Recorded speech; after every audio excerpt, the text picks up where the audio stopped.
ഞാൻ പല തെരഞ്ഞെടുപ്പിൽ മത്സരിച്ചിട്ടുണ്ട്. ഇതുപോലെ ഒരു കൊട്ടിക്കലാശം, ഇതുപോലെ ആർത്തിരമ്പുന്ന ഒരു ജനക്കൂട്ടത്തെ ഇതുവരെ കണ്ടിട്ടില്ല. പാലക്കാട് ഇടതുപക്ഷത്തിൻ്റെ കയ്യിലിരിക്കുന്നു. മത്സരം ആരുമായ? മത്സരം UDF-ഉമായിട്ടാണ്. BJP ചിത്രത്തിലേ ഇല്ല. കുറച്ച് മണിക്കൂറുകളേ ഉള്ളൂ. UDF-ഉമായിട്ടുള്ള നേർക്കുനേർ പോരാട്ടത്തിൽ ഈ പാലക്കാടിന്റെ മണ്ണിൽ UDF-നെ കൊമ്പ് കുത്തിച്ചിരിക്കും.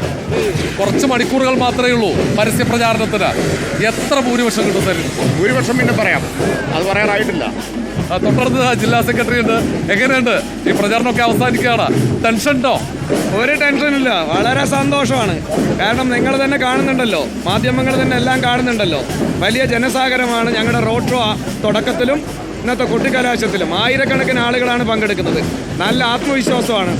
ആത്മവിശ്വാസം എന്ന് പറയുന്നത് കേവലം ഈ കൊട്ടിക്കലാശത്തിൻ്റെ മാത്രം ഭാഗമായിട്ടല്ല, ഞങ്ങൾ നടത്തിയിട്ടുള്ള ഇലക്ഷൻ സംഘടനാ പ്രവർത്തനത്തിൻ്റെ ഭാഗമായിട്ടാണ്.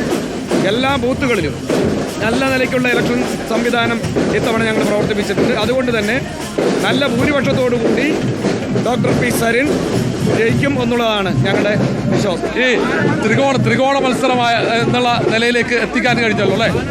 ത്രികോണമല്ല, LDF UDF നേരിട്ടുള്ള ഏറ്റുമുട്ടലാണ്. BJP-യെ പിന്തള്ളിയിട്ടാണ്. എത്ര ചോദിച്ചാലും ഇങ്ങനെ ഒരു മുന്നേറ്റം ഉണ്ടാകുന്നുള്ള പ്രതീക്ഷ എന്താണ്? ഒന്നാമത്തെ കാര്യം, സ്ഥാനാർത്ഥി പ്രഖ്യാപനത്തോടു കൂടി തന്നെ ഡ്രൈവിംഗ് സീറ്റ് LDF-ആണ്.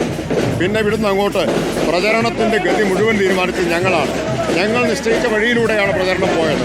അതൊരു തരത്തിൽ ശരിയുമാണ്. വിവാദങ്ങളൊക്കെ ഇട്ടിട്ട് കൊടുത്തു. BJP അപ്രസക്തം എന്നാണോ UDF-ഉം LDF മത്സരം എന്ന് പറയുന്നത്? അപ്രസക്തമാണ് BJP. Okay, thank you.